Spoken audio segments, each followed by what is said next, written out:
So, pernah tak korang terfikir kenapa kadang-kadang kita dah set aperture yang betul, ISO yang betul dan shutter speed yang betul, tapi masih lagi kita punya gambar tu dia overexpose. Maksudnya dia terlalu cerah. Kita rasa shutter speed kita dah pakai paling max lah kamera kita boleh provide. Kita dah pakai aperture paling kecil lah yang kamera kita boleh provide. Kita dah pakai ISO yang paling rendah dah kamera kita boleh provide. Tapi still overexpose. Mungkin sebab shooting kita tu time waktu dia tak kena. Waktu terlalu puncak, waktu yang cahaya terlalu terang. Mungkin kawasan yang kita duduk tu terlalu terdedah pada cahaya. So mungkin tu antara faktor kenapa kita still dapat image yang overexpose untuk satu-satu gambar tu. So antara kaedah yang certain landscape photographer pakai untuk ambil gambar yang nampak macam smooth, macam tasik nampak beku kan, air nampak beku, langit nampak macam sky smooth ke. Ialah taktik dia lah, dia pakai filter lah. And ada yang pakai ND filter, ada yang pakai CPL filter. Tapi most of the time yang aku tengok banyak pakai ND filter lah. Sebab dia lagi banyak pilihan untuk berapa kadar kegelapan dia nak tu. Dia nak lebih gelap supaya kita boleh buka aperture lebih lama. Okay, dia berlawanan tau prinsip dia. Maksudnya kita gelapkan, kita halang lebih banyak cahaya dengan maksudnya kita nak pakai shutter speed yang lebih lama. Contohnya kita nak buka 10 saat, kita nak buka 15 saat, nak buka 30 saat. Atau certain orang, dia buka lebih daripada 30 saat, lebih lama. Dan dia guna mode bulk. Dia boleh buka sampai 40 saat ke 1 minit, ke beberapa minit yang dia nak pakai. Macam astrophotography, yang ambil gambar bintang, yang ambil gambar yang selalu panggil Milky Way. Kan? Gambar yang nampak macam bulatan-bulatan tu actually sebab pergerakan bumi kan. Jadi dia buka shutter speed lebih lama. Tapi untuk buka shutter speed yang lebih lama akan mengakibatkan cahaya masuk banyak. Kalau kita dah pakai ISO yang lebih rendah dengan aperture tinggi pun belum menjamin yang kita boleh dapat gambar tadi tu. Jadi dengan apply filter, itu antara salah satu alternatif lah untuk dapat gambar yang long exposure, teknik long exposure ni. So kali ni aku nak introduce korang pada salah satu accessories ataupun tools yang every photographer patut ada lah. Photographer atau videographer patut ada, which is filter. So filter dia macam ni. And yang ni kita panggil CPL filter, circular polarizer filter. And aku ada satu lagi kita panggil, yang ni dipanggil ND filter, neutral density filter. So dua-dua filter ni dia lain lah, dia punya orang kata apa function dia.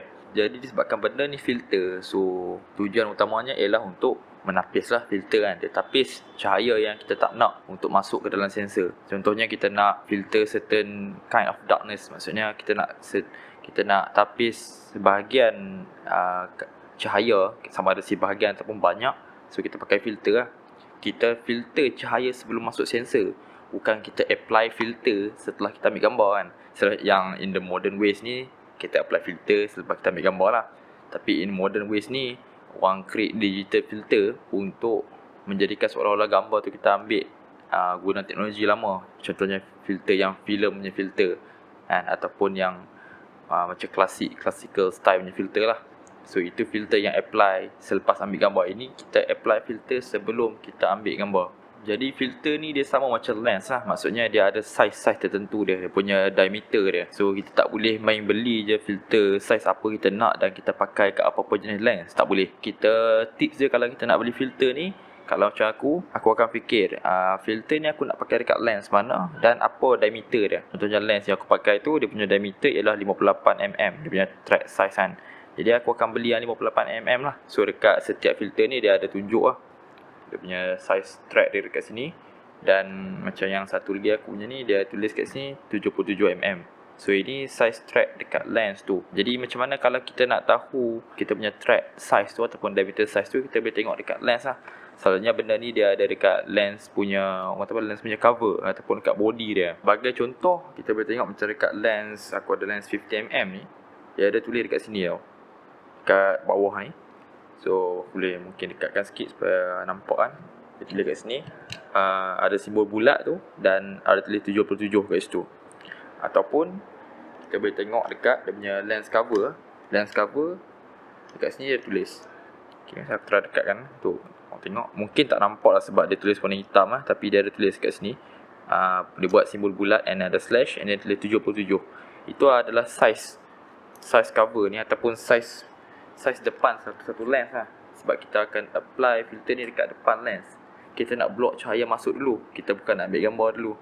Jadi macam mana kita nak apply filter? Contoh aku buka filter ni. Kita nak apply kat lens. So senangnya just screw in lah. Just screw masuk. Macam ni. Pusing. Sampai dia ketat. And then kita boleh adjust berapa kadar density yang kita nak. Kadar neutral density yang kita nak pakai tu. Macam dekat sini dia ada, kat sini dia punya meter dia. Kita boleh select lah. Kita nak terlalu gelap ke, cerah ke. And then baru kita shooting. Kita boleh recalibrate balik kita punya ISO shutter dengan aperture untuk tengok kesesuaian lah. Mungkin overexpose tadi kita boleh control dengan control neural density filter ni lah. Kita select mungkin paling tinggi dulu. Kita start. And then kita start stepping down sikit-sikit lah. Untuk tengok kesesuaian dan bacaan exposure meter dalam kamera. Actually ada satu lagi filter yang kita panggil UV filter, which is ultraviolet filter. Tujuan UV filter ni, as dia punya nama filter, kita nak tapis cahaya UV lah. UV light rays daripada matahari. Cahaya kena subjek dan pantul masuk ke kamera. So dia akan ada UV ray, UV light. Ini kita nak filter out. Tapi untuk certain photographer dia tak kisah pun UV light tu, sebab dia mungkin tak memberi efek sangatlah terhadap gambarnya, kan. Ada setengah orang dia pakai je UV filter ni, dia guna as protection pada lens dia. Front element lens tu dia pakai UV filter as protection. Let's say dia bawa kamera dia and tersentuh kat mana-mana, terkena bucu meja ke, terkena mungkin dahan-dahan pokok ke. So dia pakai UV filter as mere protection lah untuk dia punya front element supaya tak calar bahagian dalam. So certain orang dia pakai UV filter lah instead of dia pakai filter yang lebih mahal. Certain kamera yang lebih advance, contohnya kamera yang cinema kamera contoh macam kita bagi contoh Blackmagic kamera ataupun tak silap aku Canon punya cinema kamera, dia ada built-in filter.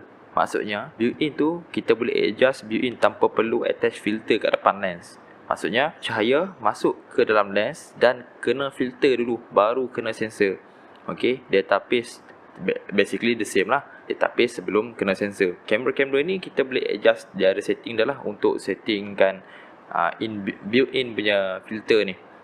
Itu yang kamera mahal lah, sebab kita dah tak perlu beli filter lah. Which is bagi aku cara ni adalah cara yang lebih baik lah. Cara yang lebih mungkin jimat. Kita tak perlu nak bawa filter banyak-banyak dalam bag sebab benda dah ada dalam kamera. So kita just adjust ke arah mana yang kita nak pakai. Ada satu lagi setup di mana filter ni dia tak pasang kat lens, tapi dia pasang dekat kita panggil hood yang kita attach dekat depan lens. Cara dia letak filter macam orang yang pakai ND filter yang ada bracket. Bracketing tu kita boleh keluarkan dan masukkan berapa keping filter yang kita nak. Selalunya maksimum sampai 2 je lah, 2 keping. Kita boleh select lah berapa density yang kita nak dia tapis tu. Jadi aku rasa itu saja kot perkongsian aku berkaitan filter untuk pakai di DSLR untuk kita shoot gambar ataupun kita buat video. Kerana filter ni dia bagi kesan yang cantik terhadap gambar ataupun video kita. Sometimes videographer dia nak certain shooting tu, dia nak mood yang tertentu, kan. Dia nak mood yang mungkin moody, mungkin terlalu cerah.